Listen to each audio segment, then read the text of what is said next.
Vlad, I understand. Special players get special treatment. Jimmy Johnson said it one time. He said, I walked into a film study room one time and Emmitt Smith was sleeping. So I got him a pillow and a blanket. I walked into the defensive side and some no name was sleeping. I cut his ass.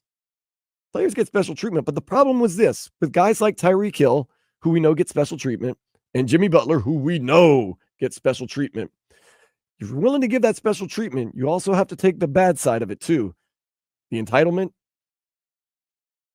the trouble that comes with it, maybe teammates not liking, not saying it's fair, some of the bad stuff. They're great players, and I do believe you have to cater to them enough.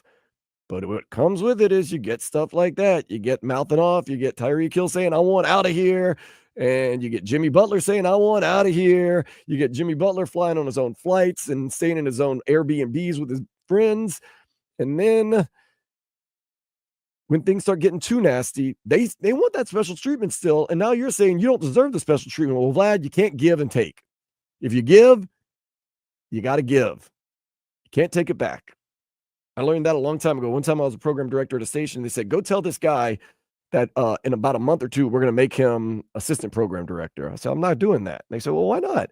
I said, well, what if something changes and we don't make him assistant program director? They said, you got a point.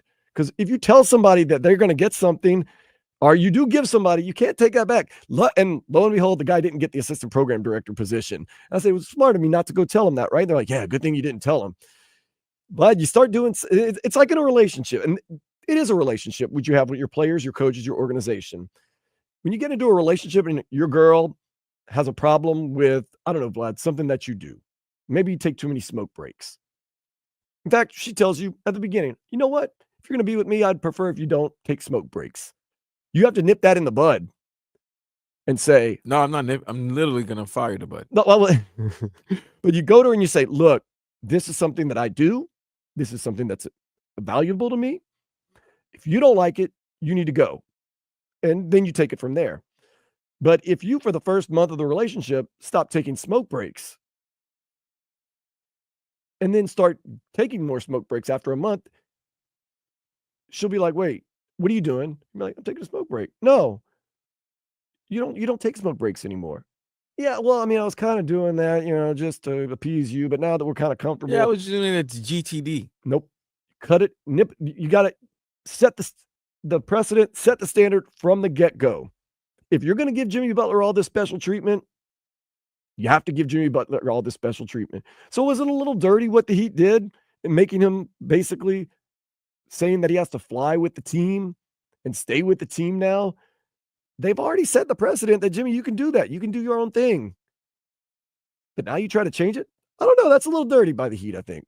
Just a little bit. I would be upset if I was Jimmy Butler. And I know, how are you taking Jimmy Butler's side on this? Well, you were told for the longest and allowed for the longest to do something. And now because you're upset, you're going to try to change our agreement? That's a little dirty. Now, Jimmy hadn't helped himself, with all the comments and not playing hard and dogging off the court. And, wearing the Phoenix Suns colored shoes to the game. And I'm sure there's been some nastiness behind the scenes. I don't know for a fact, but I'm guessing. He's done with the team. There's no, it's irreconcilable. You'll never see Jimmy. Will you ever see Jimmy in a Heat uniform playing basketball again on an NBA court? Well, it's going to be very interesting once 9 p.m. hits, after whatever time this game against Brooklyn ends. You do have whatever time it ends. It's irreconcilable. That 2-game suspension is over. Yeah, I thought that they suspended him figuring they'd get something done this week over those 2 games. And it doesn't seem like anything's happening. And once Monday comes, it's January 27th.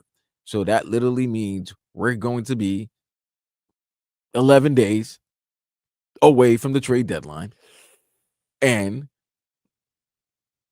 something better happen before the trade deadline, because now if he's going to be we've seen him shoot one-legged three-pointers.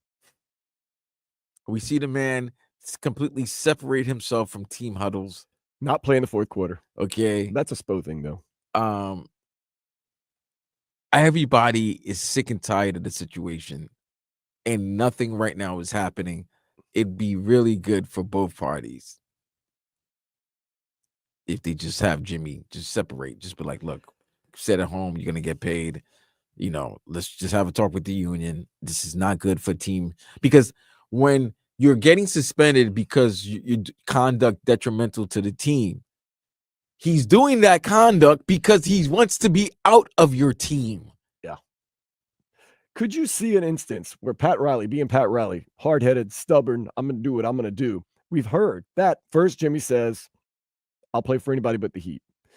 We've heard that there could be an interesting offer from the Memphis Grizzlies. Could you, and then now Jimmy says, oh, no, Grizzlies. Could you see that if the Grizzlies do sweeten the pot and give Pat a deal that he's willing to accept, could you see Pat being like, the hell with you? You don't want to play with Memphis? I'll take their assets and Ruben Bain. That's Desmond Bain.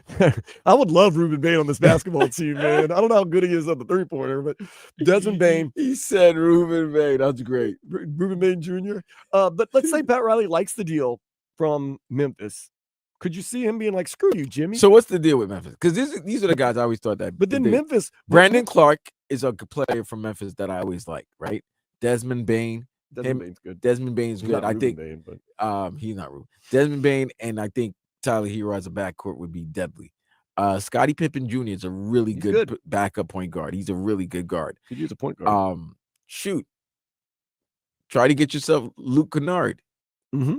Great 3-point shooter. That way, they got players. This is the problem now for Memphis. What happens if you do make an offer, but now Jimmy's going to be more of the same over there because he doesn't want to play in Memphis? Then you're opening up that can of worms. Well, then not our problem. Then now, and this is where it's. So remember when I tell you my welcome? We gave Miami a round of applause, the Heat organization, because now they're such a certified, legitimate NBA franchise that there's old school fans and new school fans. Yeah. If Jimmy stink is for him to only go to Phoenix and he gets to Phoenix, new fans are going to be upset because how did Jimmy and the Heat afford Jimmy to go to the team that he wanted to go to when last season Dame wanted to come to Miami and he, Jim, what's his name? Joe Cronin was acting like an idiot. And well, that's what the fan base down here thought. And he stuck to his guns and made sure that Dame went to Milwaukee. And the Heat fans that knowing everybody in the NBA knew that Dame wanted to come here, but the Heat weren't able to get Dame. That's gonna be a problem because it's like, wait a minute. Why are you allowing this guy to cause a stink to get to the destination he wants to get to when other people were trying to go about it a different way, a more politically correct way, and they went to another destination than the one that than yours. That's going to be a problem. So people are starting to, Riles right now is getting looked at with the side eye because it's like, why are you allowing this to continue? Yeah, it's a circus. And not only are you allowing this to continue, but people are now looking at, wow, have you lost this step? Why are you allowing this? Are you not able to relate to these current generation players? I think it's just Jimmy Butler. I just think it's just Jimmy. Like, if you know Jimmy's life, Jimmy's everywhere, man. That's just Jimmy, man. And we've talked about this. That's just certain athletes, certain people. Expiration date. You said it. When did Jimmy decide he didn't want to play for the Heat anymore? I would like to know, because if it was in the offseason. Nah, it wasn't in the offseason. Because if it was in the offseason, he should have done with the Anthony Davis route with the Pelicans. Go and say, look, man, I'm not. Get rid of me. I'm not. You don't have to lose me. No, I don't have to devalue myself. No, just find a way. Because I think what we talked about this early in the show, bro. It's like I've given you 5 great years. Like I've been Jimmy was in the offseason. Did he know he wanted out? No, I don't think he knew he wanted out. I think that this happened. That's okay. If you knew it in the offseason, this happened when he realized. You know when I think he started realizing Tyler Hero started balling? No, well that helped. That didn't help, but no, that helped the team. I think when he realized everybody else was getting signed and he hadn't got signed yet. I think it. You know what? You're right. It did start in the summer. Damn. But you want to know?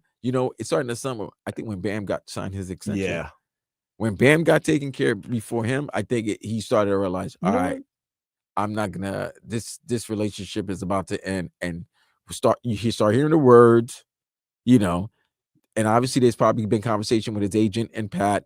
And Pat's been, steadfast and like, look, man, this man better play some games. I'm not giving him no extent. I'm not giving him anything. He signed a contract. He hasn't played a full season. I need to see him play a full season. Give me that commitment, and then we can talk afterwards, after the season. This is a chance to raise your stock. If he does that, we can talk. If not, I think this is it. And then that was it. I'm a big believer in it's an amalgamation of things. I believe he didn't appreciate Pat Riley calling him out publicly. I believe he said, I'm just going to shut up. I'm going to be pissed off and I'm going to play. I believe he saw Bam get that big contract and cornerstone of the team and this and this and this, hurt him a little bit. And then I believe he showed up and Tyler Hero started balling out. And then he still thought, and then he got out there and he just said, man.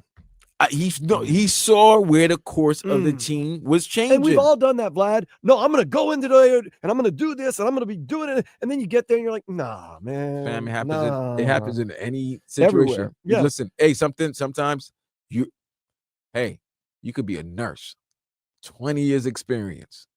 Mm-hmm. A new nurse comes in, might be a little bit younger.